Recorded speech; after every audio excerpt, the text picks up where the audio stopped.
Your success as a traveler is all based upon your traveler knowledge.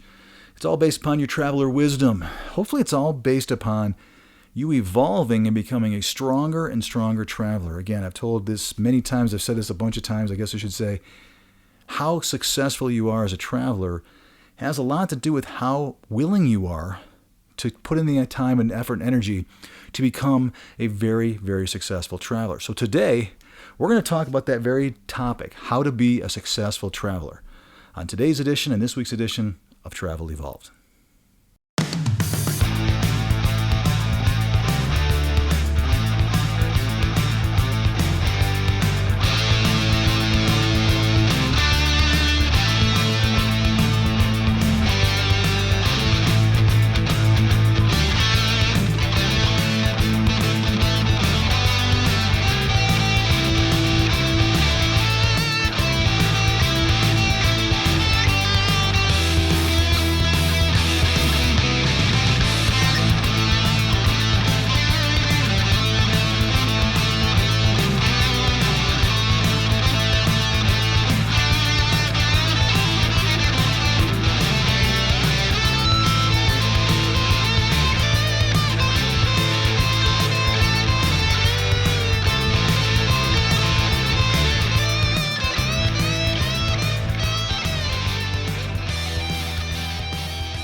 This is Travel Evolved. I'm Mark Holloway. Welcome, everyone, to the show.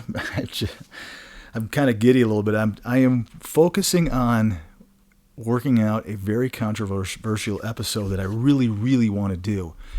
So I'm trying to work out the details. I'm just teasing you. I hope I can do it. And there's a chance I can't because it has a lot to do with getting a couple of guests on. They have to be willing to be as open and, I guess, controversial as I am willing to be. I just think, guys, there's just things that we need to talk about in our industry.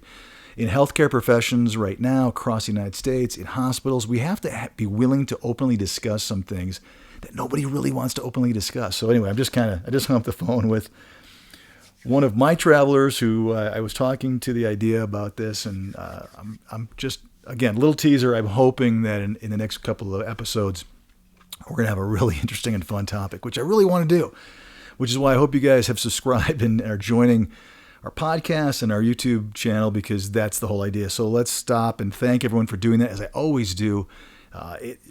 We keep having record weeks as far as number of listens, and I mean that by saying record. It means that more and more people are starting to listen and watch, and that means a lot, as I've always said. So I'm going to do everything I can because of that increase in that audience. I really want to make sure that I'm delivering to you guys what you want. And that's why I was really actually took the team under my belt and said, no, I want to do this. And they said, this is something I want to do on this episode. So we'll talk about it. Enough teasing. I do want to mention that we're on more podcasts. We're on Amazon Music now. They wanted me to put a button, but I'm not going to do it because I'm not doing it for any other podcast platform. So I'm not going to do it for one or the other, but we're on there. We're also discoverable on Alexa too. So I know that there's ways. I think that the team has to do a couple of tweaks, but you can find us on Alexa. So if you are, again, using Alexa, whether it be in your car or at your Airbnb, and you're just bored and you want to get and hear a controversial CEO talk about things that nobody else will, then boom, there's your chance. You can do it really simply without having to sit there and fuddle around with the different platforms. So you'll be able to hear us on your favorite podcast hosting platform by just asking Alexa. And of course on Amazon too, for those of you who have that kind of setup at your home, the Amazon Home, you can do that as well. So lots and lots of cool stuff happening. It's getting there. So anyway, we're in the middle of fall. It's fun. I thought this episode would be a really good one to kind of jump into at this point. It's kind of important that we have these discussions periodically throughout Travel Evolved. And so we're going to talk a little bit about how to be a successful traveler. I mean, that's the whole, I guess, gist, if you will, of the entire series and the entire show, podcast, you name it, is to make you a better and better traveler. But how to be successful. This is, again, for maybe somebody that hasn't been doing it for long, or somebody that has been, and they just kind of need to be reminded about some things. But I do think this. I think travel has, I guess I'll use our own word, evolved a lot in the last few years. It's changed. Let's say that. Travel has changed. How much you have evolved to keep up with that change, I think really has a lot to do with how successful you're going to be. So I think it's really important that you are always looking, like I do, and most of the people that have jobs, and I'm sure you guys do this, is that you're always looking for ways to improve and become better. And I'm not just, again, with this show, I'm not mostly talking about your clinical ability. That's out of my hands. I mean, you guys know I can't talk intelligent about half the things, not even 10% of the things that you guys do. I've been in the industry for a long time, so I've heard a lot, but I can't really talk intelligent about that stuff. But what I can do is help you from this standpoint. And I guess today's episode, I want you to think about as if I'm your brother or your uncle. I'm too old to be anybody's son, but just pretend that I'm a good, dear friend or someone in the family, and you're saying, hey, you're in the industry, Mark. You've been a CEO for 16, 17 years now of your 22-year career. If I were to ask you about being a traveler, what would you tell me are the things that you would want me to know as your good friend or your family, someone that you really cares about you? And I do, by the way. What would you want me to know? And I'm going to ask you, I want you to tell me something you're not going to tell anybody else. Well, that would tell me you wouldn't know me very well because I'm going to tell everybody. But that's exactly what this episode is. What are the quintessential things that you should be doing instantly that you may not be being told by your agency, your CEO, your recruiter, the people that are working alongside of your peers that wouldn't know because they've never been on that side of the phone, that side of the business, so to speak. So that's what today's really going to be mostly about. It's talking about things that are, I guess, what we've talked about up to now, but incorporating some other things and really helping you kind of get in there. So let me just start right off and say that first and foremost, I think that to be a successful traveler, if you haven't been one already, or you're flirting with it, and we have a lot of people listening to this show that haven't quite pulled the trigger on it. I get it all the time. I get it on our Facebook group, with Travel Evolved, saying, hey, because you have to ask them these questions about why do you want to join the group, and the idea is that people will give a reply. And a lot of them say, hey, I'm not there yet, but I'm looking to be one, or I'm starting to flirt with the idea of becoming a traveler. So there's a lot of people out there that are in that boat. Like I said in a couple episodes, really make sure this is something you want to do. There are a lot of people in 2020, and I think even the early part of 2021, and even probably still to this day, that are jumping in because the financial aspect seems so wonderful. I think for many of you that have been doing this for a while, you realize that, yeah, there is good money to be made, but sometimes it's not worth it. Sometimes again, you guys know I talk to a lot of you out there, so this is not just me thinking this or saying this. I have people literally almost daily say, I don't want that assignment. It's either a system they don't like, or they've gone and done some research, which is wonderful. Again, I can't tell you about the clinical aspect. They've gone onto social media and they've done some research and asked their peers about this facility. Hopefully this, particular unit, which varies from every unit varies within a facility. So I always say, don't judge a whole facility by your particular unit, but certainly ask. And they're saying, I don't want to go to work there, or, the high, crazy dollars. There's always a price tag along with it, whether it be it's just ridiculously ran. They're having you float to areas in which I do not or cannot float to, and they don't care. Or it's going to be the first one to get chopped the minute that the census slightly drops, and they're going to cut their costs the biggest they can. I've always said in, again, other episodes, and I will continue to, that you're going to be the first one to be canceled, whether it's legitimately and honestly by telling you that, hey, we can't afford you anymore, or they'll figure out a non-ethical way to say that they can't work with you in order to get rid of that huge bill rate that they're paying us agencies every hour that you work, to try to minimize it and go with the people that are not as costly as you are. So the financial aspect, for those of you that are thinking about this, really consider it. And that's where I'm going with this, is I want to make sure that you guys really have done that research. I don't want to have that whole episode all over again. But one of the things for those of you that are really thinking about being a traveler is really think about, do I want to do this? Think about every aspect that I'm going to talk about here in this episode, but really search your heart, because oftentimes it can frequently be a relatively one-way street, if that makes sense. A lot of travelers have told me that once they turn their notice in, their home hospital gets a little jaded. They're going to maybe replace you, who knows what. But it's oftentimes kind of like, oh, you're going to run off and make this crazy traveler money and leave us in the lurch, and your manager, who maybe particularly is going to feel that pain. And it's hard. It's hard to go, walk that back, so to speak. Let's say you go out and do a really crazy high-paying assignment, you get terminated it fast, or it just isn't in your wheelhouse of what you thought this would be like. You go back, with your tail between your legs a little bit to your home assignment, and they say, no thanks. I mean, that has happened to many of you out there. So oftentimes that decision can be one way. I am absolutely not trying to scare you or convince you. I'm just saying, really think about it. And for those of you that really want to do it, go for it, man. There is so much money to be made right now. And even the real kind of wholesome, what I'm going to say, normal assignments are having to pay a lot more currently because there isn't the supply, so to speak, of people to go. So even those places that are, again, a little less difficult to work for all those different reasons, have experienced the fact that they themselves have to have a higher ability. Hopefully your agency, and I'll talk about that in a minute, is also incorporating a higher pay rate with that, because as we always said, a bill rate doesn't necessarily mean that's high. I should say a high bill rate doesn't necessarily mean a high pay rate. So, and for those of you that have been doing it, I just want you to the first step in being a successful traveler is making sure that you are still in it, that you still want to do this. I think one of the most dangerous things you can do is travel and be burned out. And we talked about avoiding burnout, but I'm saying that it's one thing to be a healthcare professional. And I don't care if you're in the imaging department, you're in rehabilitation, you're an RN, a CNA.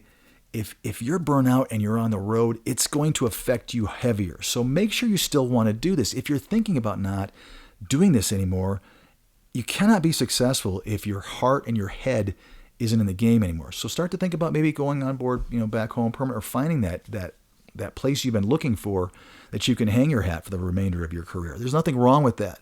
And it could be a perfect time to give up travel, which again, no one wants to tell you that because we want as many travelers as there are, but it doesn't matter. It's all about supply and demand. So unfortunately, us agencies are here to stay.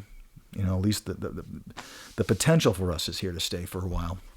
And I do personally think that the money, and again, this is just me being a prognosticator, I think the money is going to remain solid. I can't predict, and I'm not going to predict if it's going to be crazy like it has been. I'm already seeing the last couple of weeks significant, decent drops in overall bill rates. But that doesn't necessarily mean that it's not going to continue. We always see higher demand during the winter months of the year when people get less vitamin D, where the population shifts heavily down to the southern states for warm weather.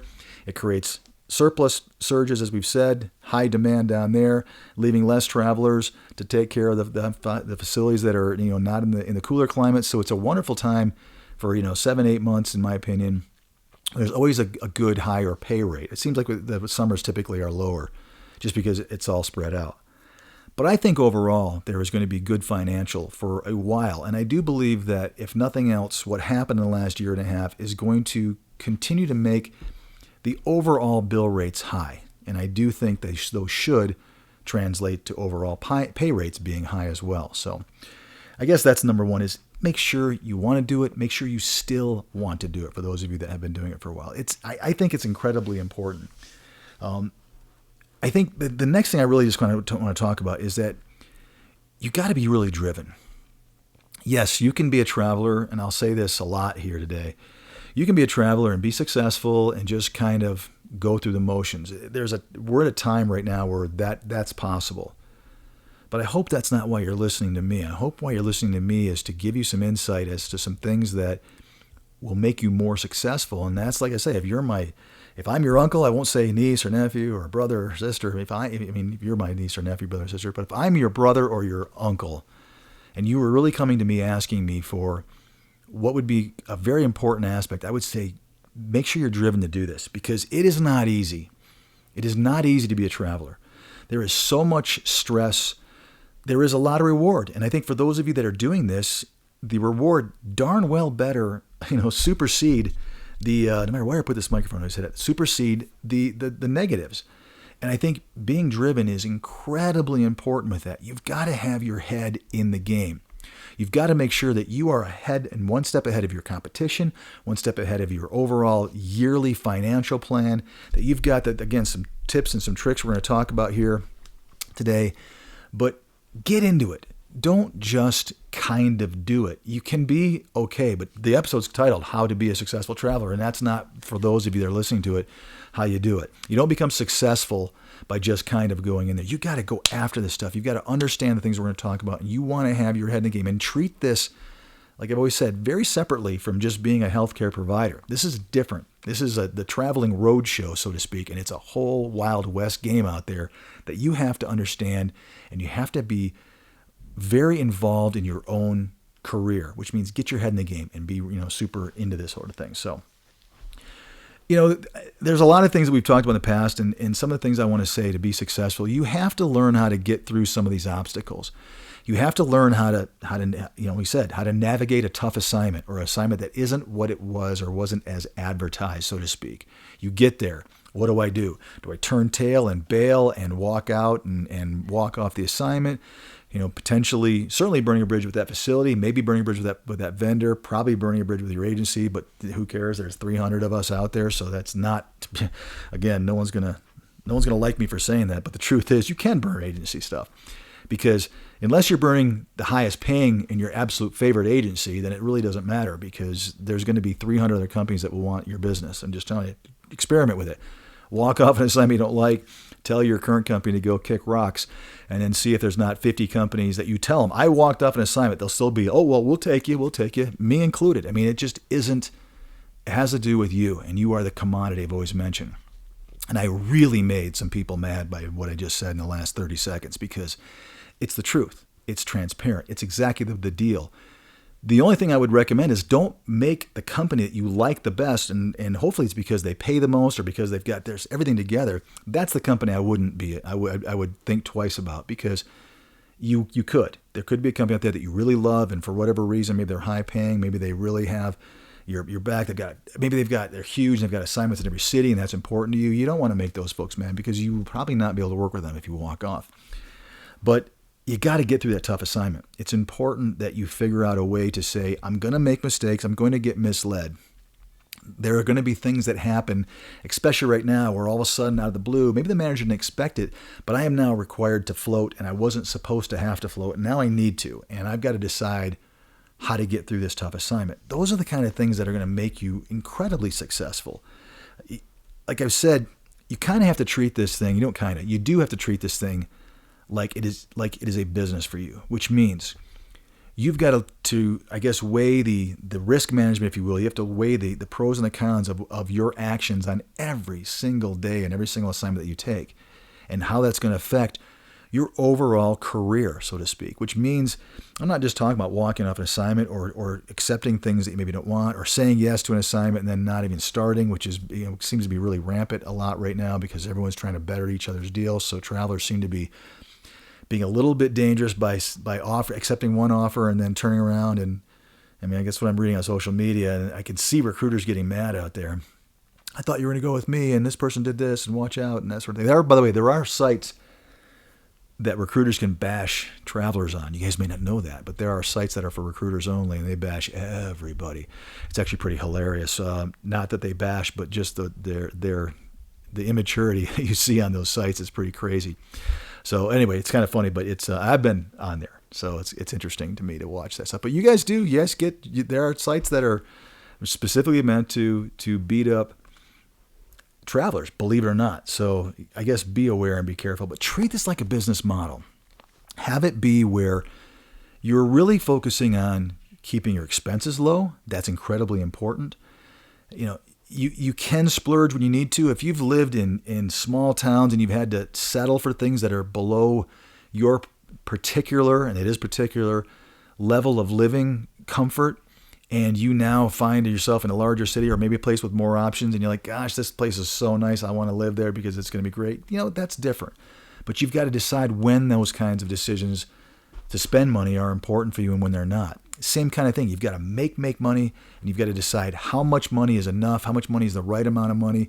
I always would tell you, try to make as much money as you can without crossing that line where it's dangerous or you're unhappy or you get burned out. I mean, that's just obviously common sense, but I'm just saying it out loud so you guys think about that the next time you're hunting for a job, because I see it every day. I want this. Oh my gosh, this is crazy.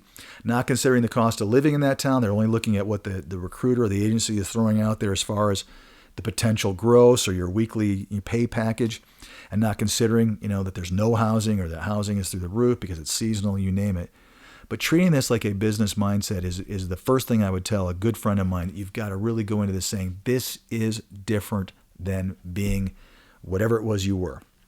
whatever it is your specialty is now. It is different. I'm a traveling person, which means there's a whole set of variables and wrinkles that have just been thrust upon me that are really, really different that I now have to consider in conjunction with being a healthcare provider and knowing that I don't literally have a job potentially tomorrow because of the way that hospitals are and the way that facilities, I guess, kind of do things. That's real.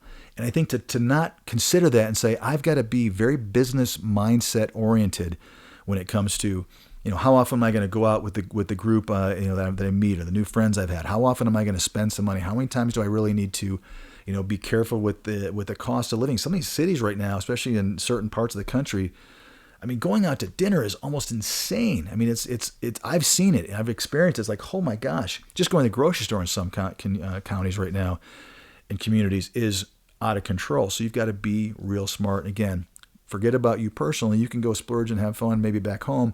When you're on assignment, your goal is to keep those expenses low and absolutely keep your revenue stream, which is your hourly rate, your weekly amount that you're making, as high as possible. Social media is an area where, again, I did a whole episode on that. One of the first ones we did, and I did it so early on because I really wanted to make people aware that it's wonderful and dangerous at the same time. And I still believe that very heavily, that if you haven't noticed, there's great information, there's misinformation, and it's really hard to be able to tell what's real and what's not real. It's like anything else in our world right now. There's just a lot of stuff out there. And the first thing I'll say is, any of us agencies throwing something out there, you got to have your guard up, right? And that's where your peers are so much more helpful than I can be. When it comes to, is this a good deal? This is not a good deal. I get people every day still to this day that are trying to that do their best to get me. I try to answer one or two a day of here's what I'm being offered. And all I ever do with people is say, here's what I don't like. I don't like the fact that you're getting ripped off for hours 36 to 40, and I don't like the fact that you're getting ripped off for overtime. I'm going to preach that till I'm blue in the face because it's real. And until I start seeing those in contracts, I think it's wrong. And it needs to be handled, needs to be addressed because you guys are absolutely losing money. If I was a traveler in my company to do that, I would work 36 hours and never give them the satisfaction of working a 15 more minute increment over 36 if they weren't going to pay me properly and they're only going to pay me the taxable rate. Talk about that here literally in just a few minutes. But I do think social media is dangerous because, again, you just can get sucked into things. You can get misinformation from your own peers. I think that's where more the danger comes in on social media is people saying things that it just flat out isn't right, especially when travelers are speaking about what agencies are doing. I think the things that, again, you guys know me, I'm going to throw things out there more transparently than anybody I've ever seen. And there really isn't anything we can't talk about. That's why when I have guests on that are travelers, and I'm really working on that, I'm going to keep teasing you on that one if I can, they get to pick the topic, with this one exception maybe because I just think it's such a great topic. And I want people to be, there's nothing we can't talk about. There's nothing we shouldn't be able to talk about. Nothing, literally, that we cannot talk about on Travel Evolved. So if you guys, by the way, I'll just pause right here and tell you, if you guys want to be a guest, instant message me, connect through, usually the best way is through Facebook. Join Travel Evolved. You can find me in there. Instant message me and say, hey, I want to be a guest on Travel Evolved, and here's my topic. Let's do it. Again, I've got many people scheduled, but it doesn't mean we couldn't get it scheduled and on the books so that we can do it. I want to see more and more of that. So anyway, I'm just throwing it out there. So there's nothing we can't talk about. But social media has to be, people, you have to be careful what you see on social media when a traveler is speaking about what happens at an agency, unless he or she has worked at one or owns one. And there are more and more people that have done that. I would trust that a little bit more. If someone said I was a recruiter, or I am a recruiter, I was a traveler, those are pretty decent. I guess people that were recruiters are now travelers I'd like better than someone who was a traveler and now is a recruiter because they've gotten the recruiter Kool-Aid drank and now they're doing the recruiter thing where they're trying to sell you. But for those that have been on this side of the industry, there's some good value there. I think it's really good. You got the best of both worlds, right? You've got the understand the clinical aspect and what it's like to be in your shoes, which I cannot do. And you also have the other side of things that they know what behind the scenes, so to speak, is going on. So they really understand it. And that's what this is all about. But it can be a tough place. When I see travelers saying misinformation, I'm going, wow, here's me thinking I would blow the whistle on about anything, or at least tell you openly about anything. When it's totally wrong, though, I get like, no, that's just wrong. That's too much. And the biggest one always is how much a company is making individually off of you. Now, as I've said, it has gotten higher because the rates are higher. And you cannot convince me that agencies aren't increasing their margins on these ridiculously high bill rates. I just booked a PACU nurse for $175 an hour. And I guess I don't really want to tell you what I'm doing. So I got to be careful. But my margin stayed the same. And I openly walked her through it. And she was so excited because she's going to be making heads and shoulders above everybody else. And again, this is not, you got to be careful. I'm not trying to promote what I'm doing. I'm not doing this so a bunch of people come running to me. But I'm saying that's the way it should be done. You should be able to openly be able to see. I don't know why companies don't give you the bill rate, because they don't want you to know. So first and foremost, I'm the only company I know that does that. More and more need to start holding us accountable for that, because you should be able to say, what are you getting? What am I making? And don't give me this garbage that's none of your business. It is your business. You should know what a company is earning off of you, and then what it comes to. And I guess you don't have to. And for those I just made mad again, that think, oh, it's none of their business. Well, it kind of is, but it shouldn't be a problem. If they're worried about it, that's because they don't want you to know. And most agencies don't want you to know what they're making. They don't want you to compare apples to apples, really. And to have that one that one missing piece of information, which is in fact the bill rate, that's all you need to know. If you have that, you know everything, as long as you can properly calculate it. So don't forget about taxes. Don't forget about the vendor fees. So it's not as much. And I think that's where most misinformation comes from, is that people will figure out a bill rate and then they assume that literally everything that's not going to that traveler is going right to the agency's pocket. And they forget about things like taxes on payroll. It's not free. You guys pay payroll. We all pay payroll taxes on our own. Trust me, Uncle Sam wants money from everybody, right? That's why we live here. But your agency, your employer has to pay. I don't care where you work in the United States. You have to. The employer also pays payroll tax on the employee. So for a company that I might own, if I pay myself, obviously I'm paying twice. I'm paying the amount of money I have to pay from my employer standpoint, and I'm also getting it taken out of my check as an employee. It's just the way it is. But don't forget about those two things. You can't just calculate, what an agency is making based upon a bill rate and what you're taking. There's more to it than that. And again, go back and listen to some episodes and you'll understand. Again, if you guys haven't, if this is your first episode, there's 23 other ones plus an introduction I'd love you to listen to before you get to this one. Stop it. Go back and start from the beginning. It'll be helpful. You guys will be caught up to speed on some stuff. But social media can be dangerous, but it can also be such a really good place. You just have to learn how to filter and get through the BS. And I think the best way to do that is seeing more common answers, I guess is the right way to put it. The information starts becoming consistent. The one rogue answer, whether it's from an agency or from another traveler, is the one you throw out. Like any statistic, you've got to look at the median and the mean. And you're going to have those crazy variables that throw things all over the place, but those have to be tossed because they are in fact crazy. So when you see something you're like, whoa, I've never heard that before, don't jump into that. Don't eat that up and say, you got to be kidding me, and start buying into that. Validate it, trust and verify, go back and many presidents ago, and learn that you can trust something, but you still need to verify some stuff. And that's the thing I'll tell you on social media. If you're gonna be successful, you got to learn how to navigate through social media and filter out what's right and what's wrong. You could have somebody beat up a facility and beat up your particular unit because they didn't get along with the manager, and 10 other people said, what are you talking about? He was great. She was great.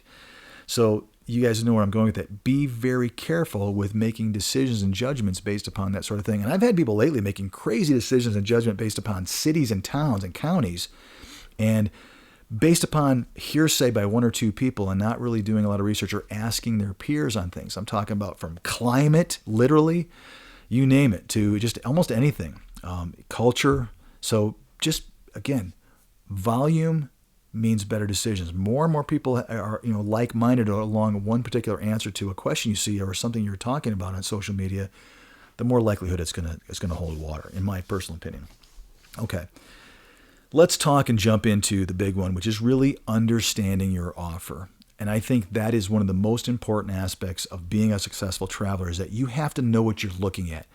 How can you possibly judge and validate and quantify things if you don't even understand what it is that you're being presented? And it blows me away how often and how frequent travelers don't really understand their offer. And I again, you guys have to trust me on this one.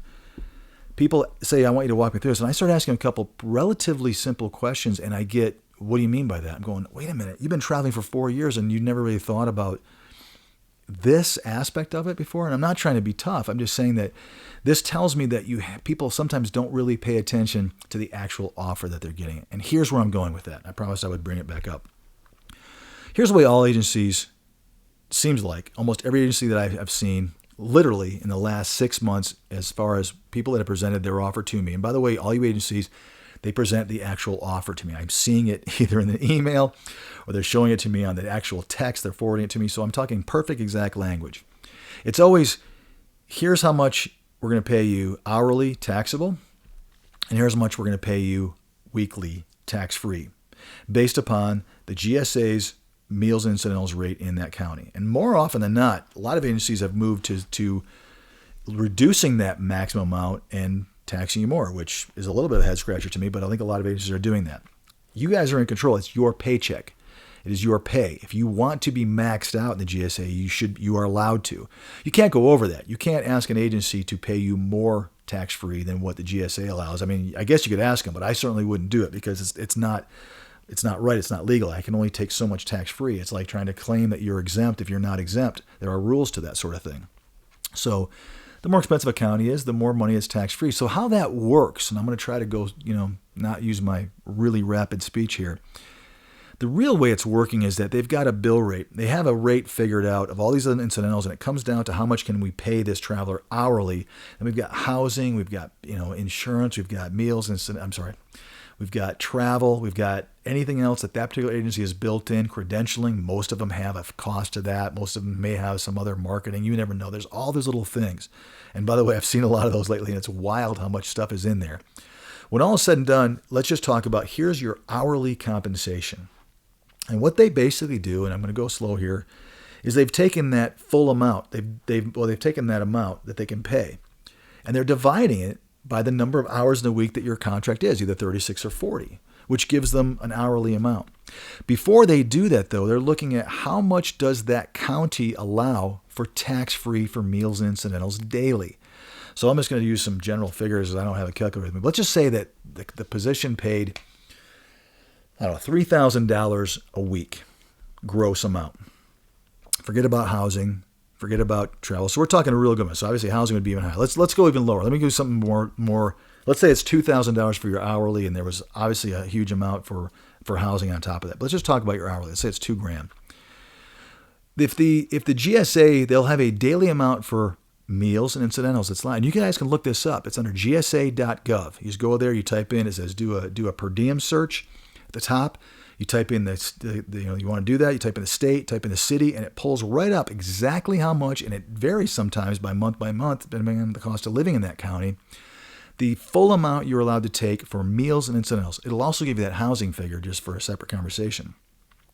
What your agency does, they take that and they multiply that daily figure times 7 days a week, typically, because that means they're expecting you to be there 7 days a week. Unless you have some weird arrangement with your agency that you're only going to be there a couple days a week, and you've asked them to just do it by 3 days a week, or who knows what your situation is. If you're working per diem, that's a whole different podcast. Someone else that's hopefully doing the same thing I'm doing.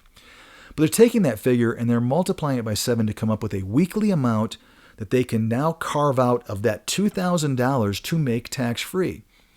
So that's what they do. You take that total gross, let's say $2,000, and you subtract it. Let's just say it's, $500, just to make it easy. They're going to take $500 and throw it over here, and they're going to put it on your contract saying you're going to get $500 a week for meals and incidentals for your 36 hours.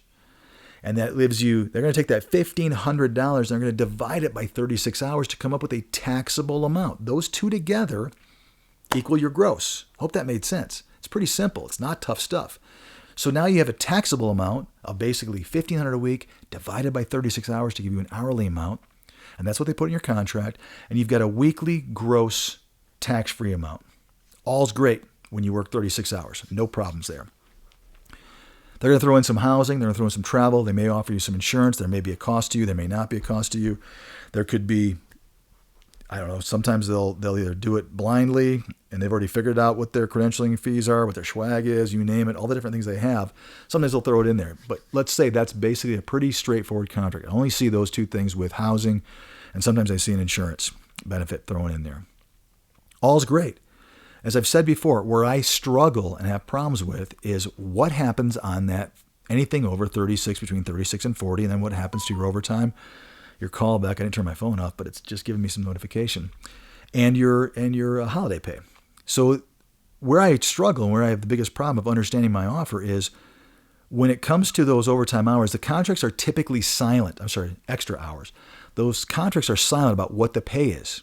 So what happens is you take your assignment, doop-a-doop-a-doo, you go to work, you get your first thing, you work 37 hours, and you've got 36 hours at what you agreed upon. You've got your weekly lump sum tax-free, and then you got that 37th hour is the same as just the taxable amount, which means what happened to the division, if you will, of that extra $10 an hour, $15 an hour that really was that 500 divided by 36.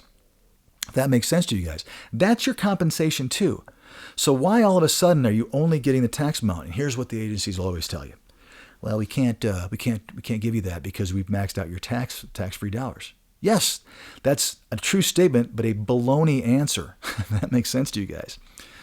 And I'll say it again. What they should be doing is figuring out that they should take $2,000 in our example, because that was your true compensation, divide that figure by 36 for just those hours between 36 and 40. And they should give that to you in a new figure, which is going to be, like I say, right now, if that, based upon my math, that's going to be somewhere around $13 and change more an hour, which means whatever that first figure was, you take that 500 divided by 30, by 36 hours, it's going to be around $13 an hour. Add that to your taxable amount and tax you on all of that for hours 36 to 40. It is a different pay increment. You're making the same thing. If you do that math, you take that full figure and divide it by 36, multiplied by 36, it's still $2,000 a week, which means it's still your money. So the only difference is you're being taxed fully on it. There's no tax-free portion to it, if that makes sense. That's still your compensation. That's your money. Why are you walking away from that $13 an hour because the company's saying we can't tax you on it? That's true, but why couldn't they tax you on it? That's the question I've been asking. It's so hard to explain this on a podcast or without a piece of paper. But why aren't you getting your full compensation? Because here's the kicker. We get the same bill rate and we get the bill for the exact same dollar amount.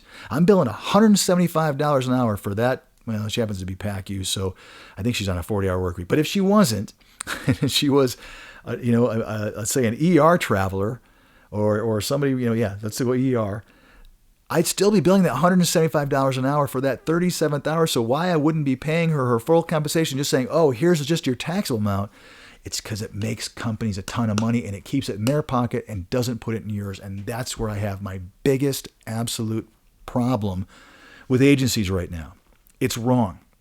And there are very few people out there anymore that seem to be doing this as much as I have been doing. And again, coming up another basically 5 weeks, I'll have done this for 22 years.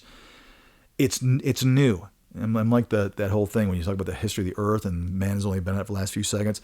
In 22 years, this has only been around for about 25% of my career. This is not the way companies used to do things. They struggled with how to do it.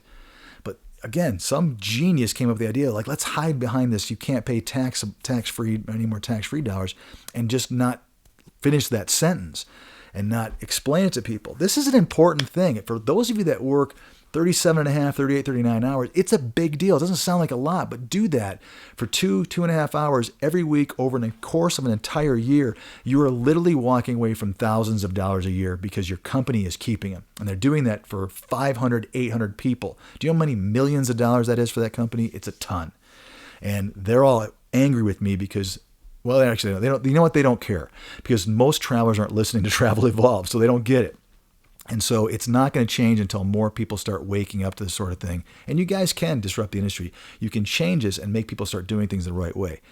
Lastly, and this is just as important, for those of you that are on 40-hour work weeks or those of you that never work a minute over 36 hours a week, great, love you too, no problem. But the problem is when you're looking at your callback, your overtime, and your holiday pay, that $2,000 figure should be what your overtime is based upon and multiplied by time and a half, not the $1,500, if that makes sense. Again, most companies and most agencies, very clear as a bell, and I'm doing this from experience, will sit there and openly say, or maybe they don't even, a lot of them are silent, actually, I'm wrong. Most of them don't say a word about it. And travelers will get their first holiday pay or they'll get their first overtime. And let's just say their taxable amount was, I don't know, let's just say it's $40 an hour anymore right now. They're getting $60 an hour when they should be making closer to $80 an hour on time and a half, because it's taking that $13 added to their 40 and multiplying that by 1.5 as opposed to just multiplying the 40 times 1.5, if that makes sense. Again, if you take $1,500 divided by 36 and multiply that by 1.5, that's a lot less than taking $2,000 divided by 36 and multiplying by 1.5. That's your money too. Now, here's what I will do a little bit of thing. I want to educate some travelers a little bit. Most of you guys already know this. But overtime for most of us agencies is not 1.5 times the amount of our bill rate. It's usually very small, $8 an hour, $5 an hour, $10 an hour. Sometimes it could be a slight percentage because hospitals figured out that they should not be being charged 1.5 times an hourly rate when all of that had to do with housing, insurance, travel, and everything else. Very little of that or less of that had to do with your hourly compensation. So they said, why are we paying these agencies 1.5 times of our whole bill rate when we really should try to be figuring out how to pay them enough to be able to pay their travelers time and a half and keep their margins consistent. So hospitals were smart and they said, here's $10 more an hour. So for example, my $175 bill rate is actually $8 more an hour. So I'm getting $183 for overtime. Okay, fine. It's good. My traveler is getting full compensation at time and a half, and that's the way it should work. And if you guys aren't doing that and getting that, you're getting ripped off. Or God, maybe I'm being a little bit harsh on that. Maybe being ripped off isn't the case, because maybe anybody who's in my position is going to listen to that and go, that's baloney. They're doing it willingly. It's open, it's plain as day. Yeah, sometimes it is. If it's written in the contract that way, where it says you're getting time and a half of your taxable amount, and they're putting that figure in there, I'm a little more, I guess, lenient, and I understand that better, that they're right. That if they're saying it right here it is, go ahead and agree to it. It's one thing. But most of them are actually really silent. The ones I've seen, overwhelming majority, I'm saying in the 90th plus percentile, they don't mention it. And when you get paid overtime or holiday, here it is, and people are just going, okay, I'm just going to deal with it. And that's now become the industry standard. So it's not ripped off if you openly know and agree to it.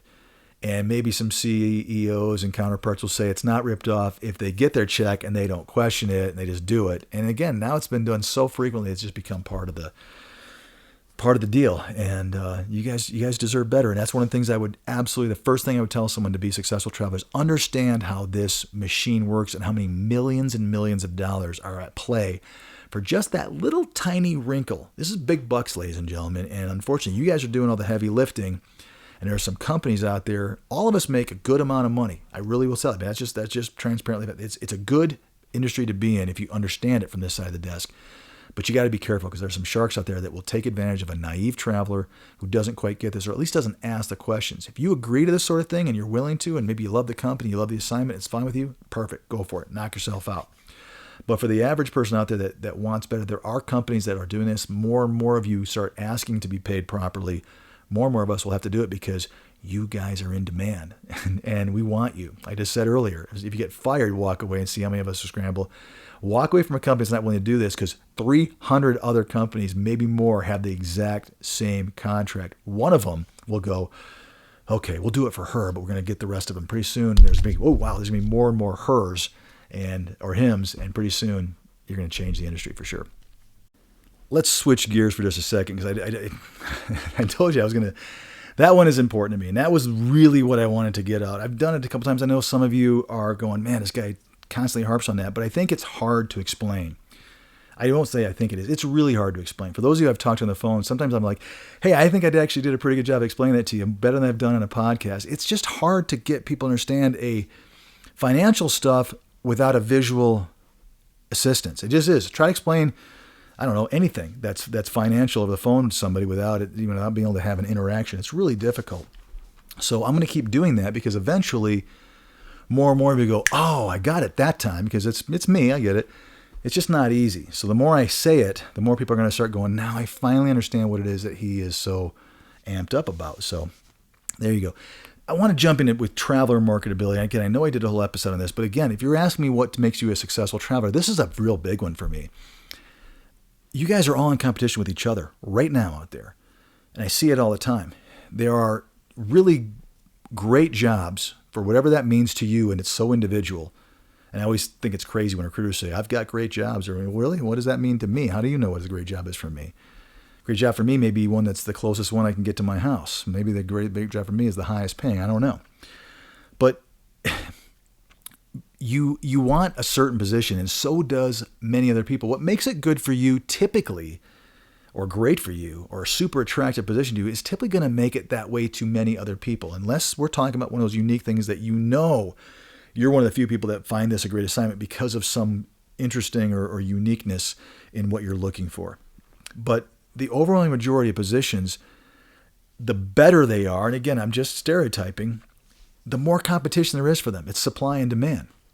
So being marketable is an incredibly important thing. You can't just willy-nilly do it. I don't care if we're talking about your resume, to making sure you have all the certifications that you want out there, to having explanation for gaps in employment, to, again, looking at everything you can control with the exception of how many years you've been in your specialty. That's the one thing you really have no control over. But you have control over everything from literally the references you're getting to like I said, all the certifications and how you present when someone puts a visual packet, and I'm going to use those quotes again, in front of a manager that is typically an electronic packet that says, here is this particular traveler, here in a nutshell. Every agency does things differently as far as what those look like.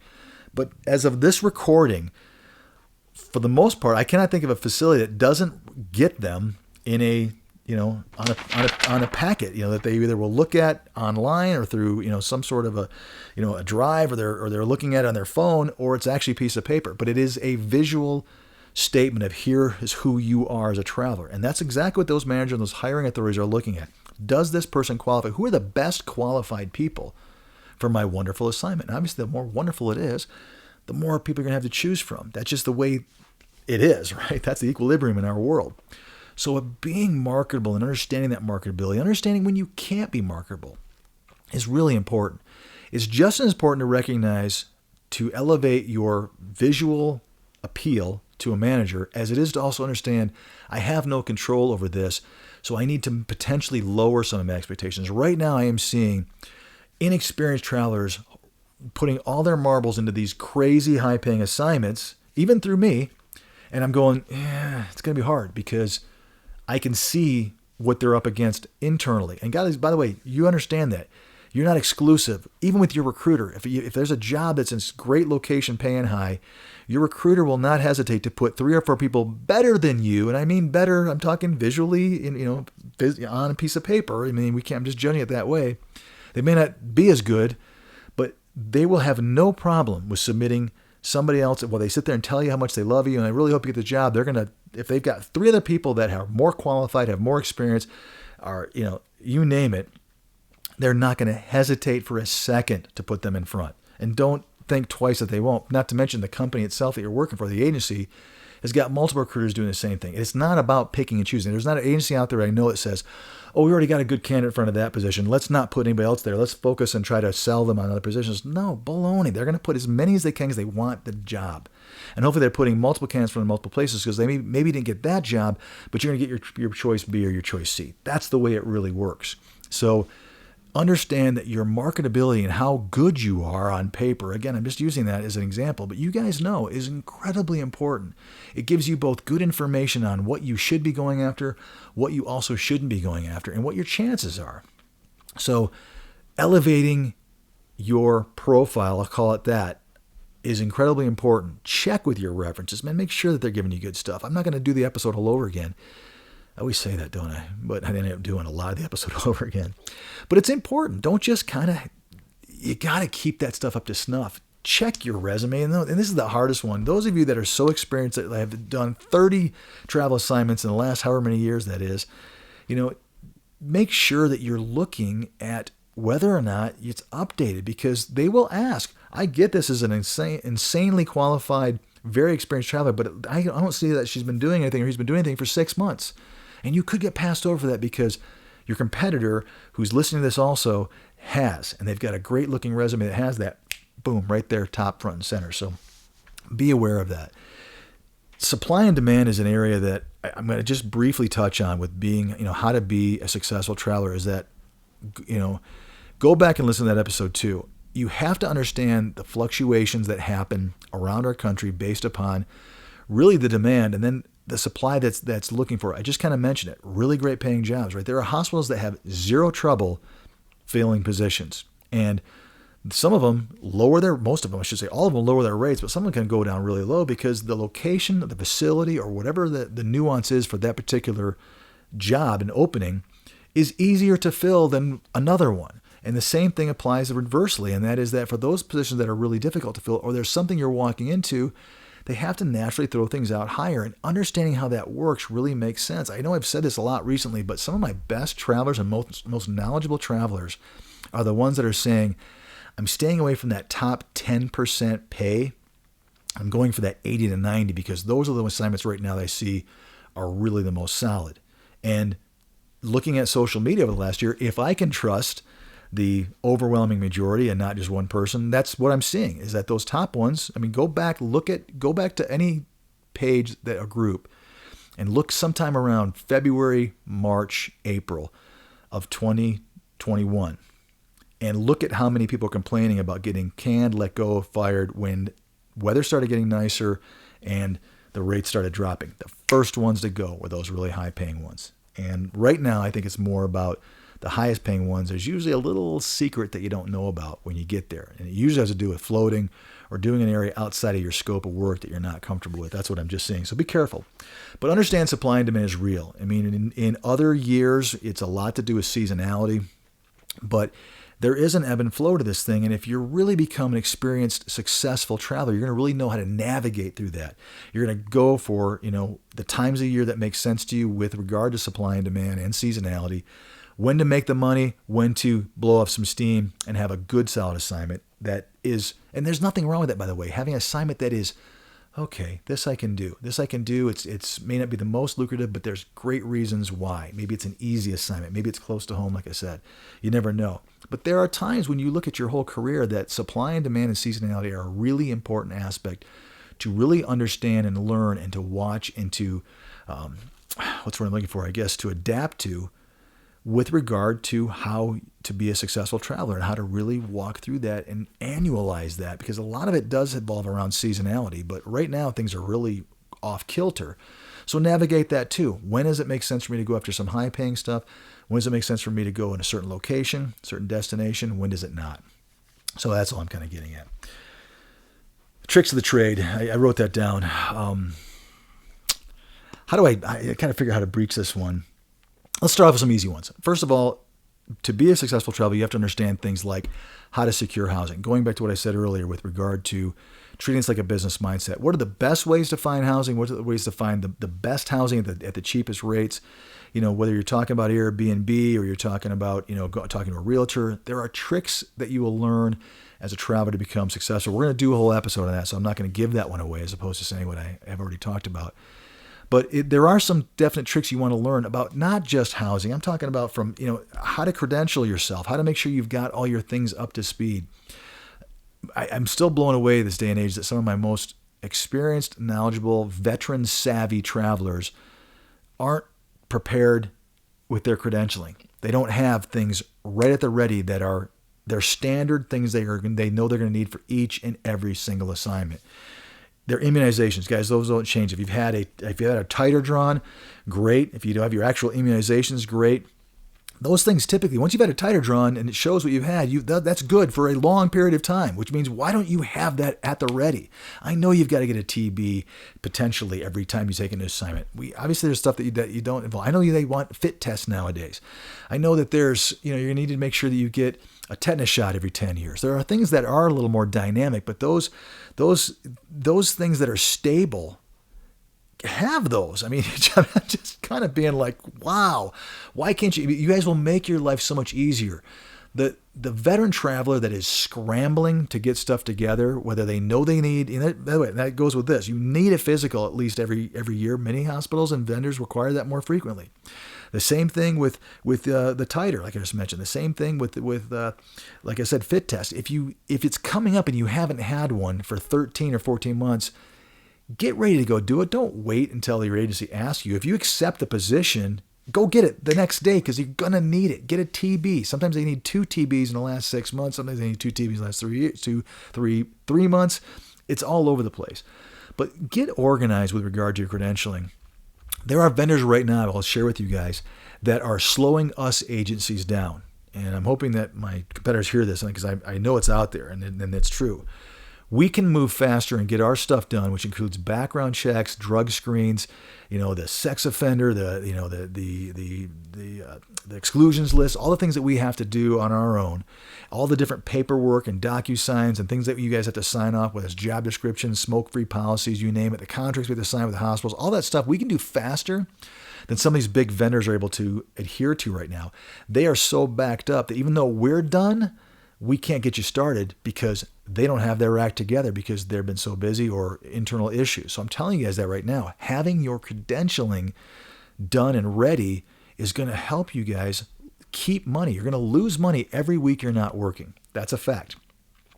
So do we. Agencies lose money every week that you're not working. So understand that I'm not saying that because of that reason. Everybody loses. The hospital's losing money. The vendor's actually losing money, but some of them just don't care. Some of them really are in bad shape right now. They are really struggling to get the volume that's being required out there in the United States of travelers and supplemental staff that they can't keep up. And I don't know why. I mean, it's been like that for a year and a half, 18 months. I don't know why they haven't hired more people. They certainly are making money too. So why they aren't taking that money and actually putting it to more personnel to help ease that pain, it just blows me away that agencies are ready, background checks are done. We had struggled with that for a while where counties were closed, you name it. All that stuff is moving pretty freely now. And now I'm being told sometimes that the vendor themselves can't even open you up for us to begin to upload things into their system because they're so far behind. Unheard of, unreal. My point I'm getting at, if you can't read between the lines besides my little soapbox there, was that if you guys have your act together, it's going to help your agency get you on board quicker through that vendor's particular rules, which means you're going to make money faster and you're going to make it more often. If you only want to take 3 or 4 weeks off a year, maybe one in between each assignment, and maybe a couple of times you take a vacation, whatever, you got to have your credentialing ready because then you can say, here it all is. I'm already ready to go get my drug screen. I'm ready to do any kind of online testing.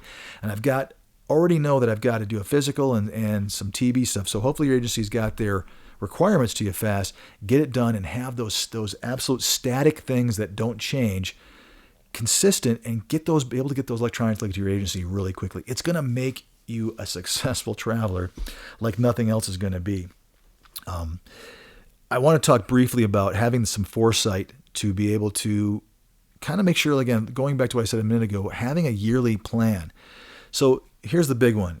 I know hospitals are promising you extensions and there's all kinds of great things going on, but I cannot tell you how many times in 22 years travelers have gotten their heart broken or had the rug or the wool pulled over their eyes and the rug pulled out from underneath them at the 11th hour that an extension doesn't come through. You should have a backup plan. And here's what I would ask you. For all of us agencies, I would have you be honest and open with your agency that says, hey, I'm trying to stay here, but so far I do not have a contract. So I am going to go out and either ask your current agency or ask another agency to begin to submit me in front of it, which will put pressure on your current assignment to get you an extension. Let your manager know. I haven't seen anything, so I'm telling them to go look for something. I still want to be here, but you kind of need to go because I'm taking the first thing I get, and it may not be with you. And tell that new agency. If it's your current agency, they'll know. And they're going to be happy because they're going to extend you or they're going to get you on a new assignment. But if it's a new agency, I would just say, be as upfront as I am.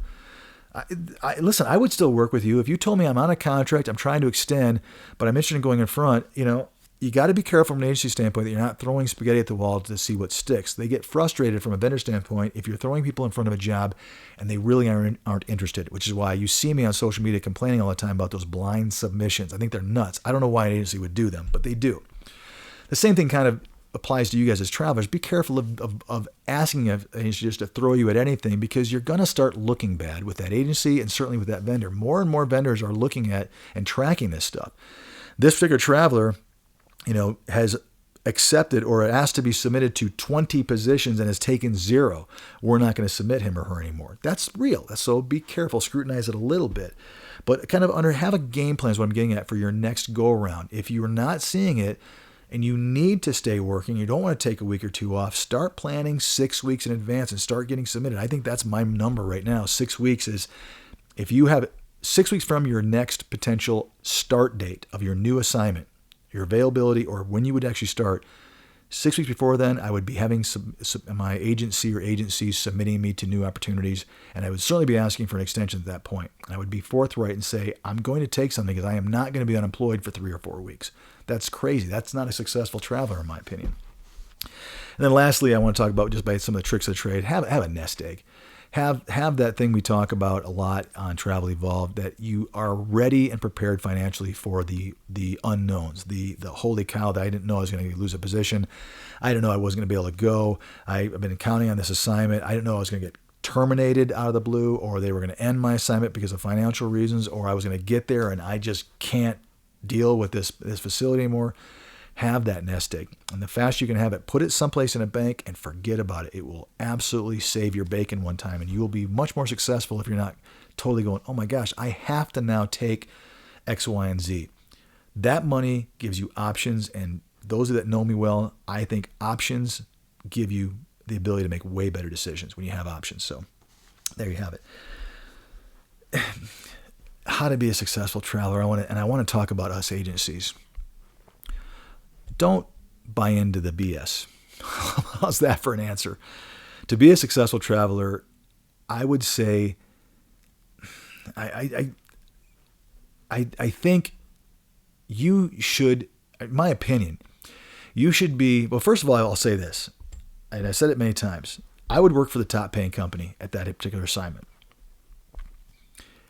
I don't have an answer. And again, somebody, one of these days, please tell me a reason why you wouldn't work for the top paying company that pays the best gross weekly amount at a particular assignment over all others. I'd be getting 10 offers and going with the company that made the most. I know it's a lot of work on your part, but I would. So that's number one. But the rest of it is just, I don't care if it's they have great insurance, they give you swag, they're family, who knows what it could be. It's all a bunch of baloney for the most part. To me, why? I mean, I understand if you just love your recruit. No, I don't even understand that. I don't understand. It's like loving your car salesman.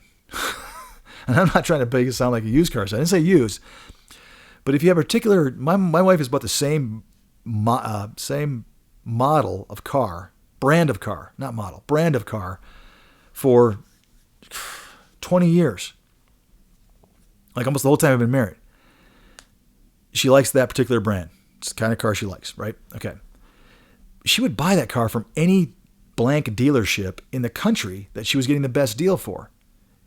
Certainly here in Denver, she wouldn't, she may not drive 5 states away, but Denver's a pretty big city. There was no loyalty from my wife to saying, I have to buy it with that particular salesman because I really like him, or he's really good, or he sends me a Christmas card, or she's awesome. Hey, think about that for a minute. Why do you guys feel that your recruiter, who you like, I get it. There's one guy I can think of that's not that far away, that he's really a great guy. I like him too.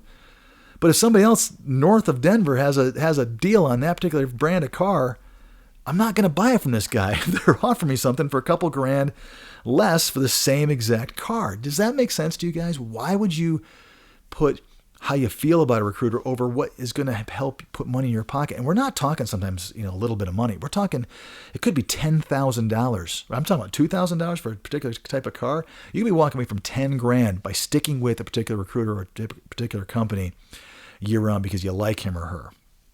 I'm sorry.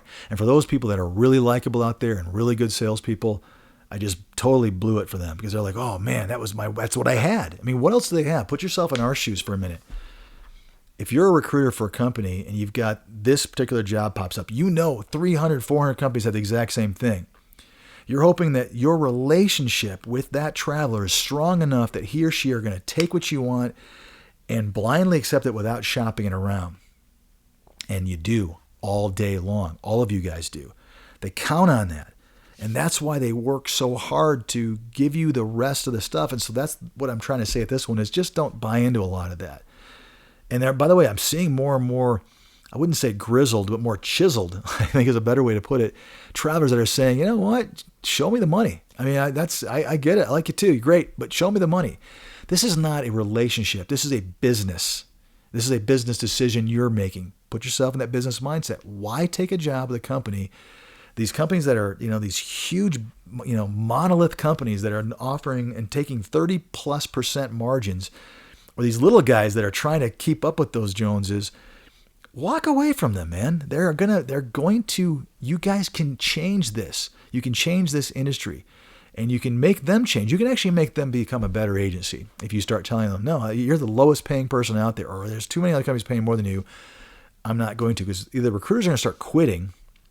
And that's those people that are making those decisions that the agents are going to have to start changing their philosophy, or they're going to go out of business and they'll change their philosophy. You guys can drive this industry. You should always be driving this industry, but many of you don't.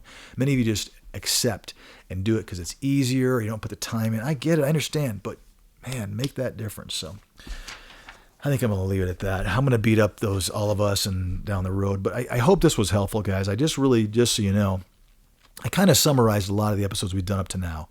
I'm going to do this sort of thing periodically, but I do kind of want to show you that the reason I'm doing this is because every episode I do, for the most part, there is value, hopefully, to it for you guys. I understand sometimes I try to mix this up to give you some things that maybe you haven't thought about, that maybe aren't quite so intense like today's was. But truly, I have your best interest in mind. I think, so you guys know what I'm hoping for. I don't have that many. What I got, maybe 10 years, maybe a dozen. I'm kind of a workaholic. I can't see myself being retired when I'm supposed to. But let's just say I've got another decade in this industry. I don't want to end it by having not made some kind of mark on the industry that is positive, because I don't see a lot of other people doing that. I see a lot of other people making positive impacts on their own personal financial gain, potentially their company's gain if they work really hard, and they're shareholders, you name it. But there's very few people out there, I think, on our side of the industry that are really doing something actively to try to actually make it a win-win for everybody. And it can be. I mean, if nothing else, we realize hospitals can pay a little bit more. Not that I'm asking them to, so I don't want to make anybody mad there. But there is money available. We all know that. Hospitals are very unique in their business acumen and how they actually do business. A lot of money at the top, and it trickles reversely down like a funnel. And so it's unique. I mean, most businesses are like that, but hospitals really are a lot. They're very unique in the fact that there's money there. Now, how much is there is arbitrary, but it's not probably as much, once again, as we all think. But we can see there is more available for travelers in healthcare if they need to. They don't want to walk away from that insurance, that patient, that Medicare, you name it. That stuff is important. It's how they pay their bills. So you guys have a bigger voice than you think. Hopefully you can find that and hear it through Travel Evolve. So guys, as always, I appreciate it. Please tell your friends and other travelers about what we're doing here. Most of you are, I can tell, because we're not doing enough stuff to really promote this. Lately, we've been so busy that I know it's coming from you guys. So thank you, I guess, for that. Thank you for sharing it with your friends. Thank you for putting it on some of these pages and telling folks about it. I appreciate it like you can't believe. It really gets me going. It gets me thinking about the episode like I want to do soon, because I can't wait to do that one. So hopefully I'm going to be real giddy here in a couple of weeks with an episode that I think is going to be really, I think we need to do it. So guys, as always, I appreciate it. Thank you so much for tuning in. I will catch you next time on Travel Evolved.